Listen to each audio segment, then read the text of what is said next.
conditions. Simon's with the Michelin Motorsport manager, Pertarungan. Yes, Piero, some new... This is the one because the track temperature is still quite high, is around 25, 26 degrees. Too much, you lose grip. With the medium, will be much more stable. So this is the best choice for this. With this revised grid now, of course, revised, sadly, because 8 times world champion Marc Marquez had the warm-up lap then does finally get underway here in Mandalika. The fans have waited so long for this special moment. And we are going to get the Pertarungan Grand Prix this morning in the warm-up. The light rain is still starting to fall. Let's hope it doesn't get any heavier as these riders tentatively attack this warm-up lap, crucial to build tempo for Bagnaia a couple of weeks ago in Qatar. Here is Bagnaia, very important I think for these riders at such an early stage in this Grand Prix with the conditions as they are to start in the Grand Prix. We are back in Indonesia.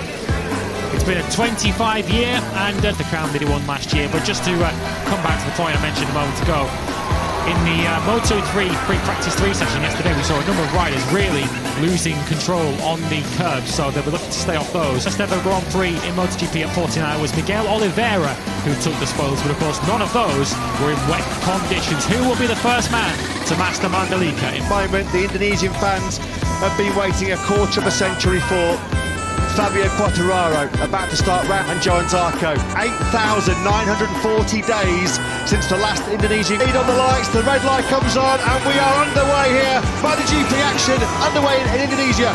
Big wheelie off the line there for Jorge Martin in second place. Storming start from Miguel Oliveira on the number 88. Outside, he's ran wide into turn 1. He's got Jorge Martin on the side. Ring's got a brilliant start from the third row of the grid. He's now been eased-wise by Jorge Martin, but Quartararo, just as he hoped for, he's got the whole shot. He's got it. Fabio Quartararo, perfect start for the world champion. Jack Miller's come through into third place. He's a rider that we expected to keep an eye on in these conditions. His teammate though, Pecco Bagnaia, has had a terrible start. He's down 6 places and already got the inside of Brad Binder for 8th position. Yeah, really aggressive, hasn't he been already, as he had to be. Joan Mir, Alex Marquez, I think in the background there, just putting his hand up. I think he might opening lap. Fabio Quartararo just where he wanted to be, coming under early pressure here. Attacking hard. So far they're going very well. Quartararo leads this Grand Prix. Franco Morbidelli's moved through from 14th on the grid up to 6th now. He's just gone final corner and eases past Fabio Quartararo. Oh, look at the spray problems further back down the field. I don't know whether Quartararo made a mistake there coming out the final corner. He's been picked up as well now, briefly by Jack Miller, got the finish line. And all the momentum lost as well for Quartararo meant Miller got him on the brakes into the first corner. Understandably, the rookies are taking it cautious. Marco Bezzecchi's dropped all the way back to 20th. He's just ahead of Remy Gardner. Picture there he is in the back of the screens, up in 4th, just ahead of Johan Zarco. Here comes Jack Miller then up the inside of Miguel Oliveira into turn 10, and he's got that move stuck. Thought he's going to get swallowed up by Fabio Quartararo. As good of a start it's been for Oliveira's KTM, it's been a bad start for Brad Binder. He's dropped outside the top 10 from that promising 4th place. And the championship leader, Enea Bastianini, he's all the way down in 15th spot, so he's not into them. It looked like he might slip backwards when he lost lead at the start of this lap, but now with some references ahead of him, Quartararo able to go with the... Miller just set the fastest lap of the race, a 1:41.964. That's just about 10 seconds away from their best speed in the world. To be setting these lap times with their experience in these conditions around this Mandalika track, incredible. I think Quartararo made a little bit of a mistake through turn 1. We just saw him wide in the back of the shot. He's progress back through the pack now after his poor start. He's back up into 9th. Miller mullered him on that second lap. He was almost a second faster than anybody else. As Alex Rins comes from a long way back. That's much faster and starting to check out at the front. Yeah, there's a real danger. Of course, a shortened race, 20-lap race, so not a lot of time for these riders to get these moves done and get... For Alex Rins and Zarco, couldn't get through. Quartararo's getting swallowed up though. Rins and Zarco pick him off out of that final corner, on the brakes into the first corner. Quartararo's going the wrong way here. Now this battle, as it rages on, it's just giving Miller and Oliveira the chance to break away. You can see the top 2 men there. They're already going through 5. Here's what happened to Fabio Quartararo. I said earlier on in the we're tapped with this early pace by the Australian. Oliveira on that last lap was also a 1:41.1. Often seen excel in these kind of conditions. Miguel Oliveira, we've perhaps seen less of that over the years, but he's certainly proving that he's the match for Jack Miller at the moment. Is he going to have a little blood knock now? No, he stays where's Grand Prix. So it's the Aussie Jack Miller always super strong in these tricky rain conditions, that still has the advantage. He fires in another, wobbly, and still holding 8th place. The World Championship leader is sinking without trace, and Ea Bastianini is down in 22nd place. Here comes Oliveira. That's the battle for the race lead, and it's now in the advantage of the Portuguese man. Miguel Oliveira snaps up the inside of Jack Miller coming into turn 12. So lap a second, a lap slower.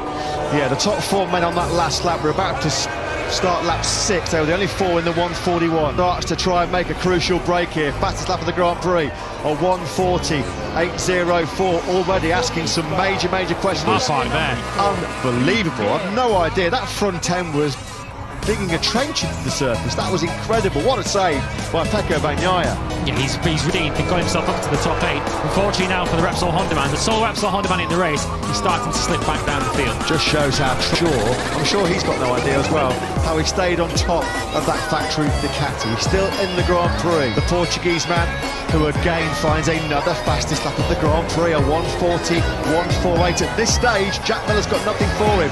Miller's into the 140s as well, but he had to come from the 5th row of the grid, and he's making pretty good progress. But in 6 laps, the World Championship leader lost 19 seconds. That's how difficult it was for Bastianini to trust himself pushing on that Ducati. Visibility spray, you know, it's horrible. You end up on there by the time you know it's too late. But the good get better. Yeah, thanks for that, Simon. There's a problem here for Andrea Dovizioso. Fastest on Friday. Of course, qualified on pole position. These rain conditions, though, have really hit. Oh, that's Martin. He's okay.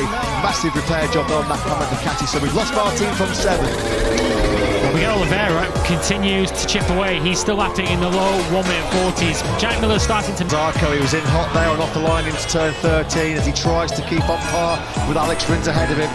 That might well have caught. At the moment, Miguel Oliveira reeling off yet another fastest lap. This is unbelievable pace.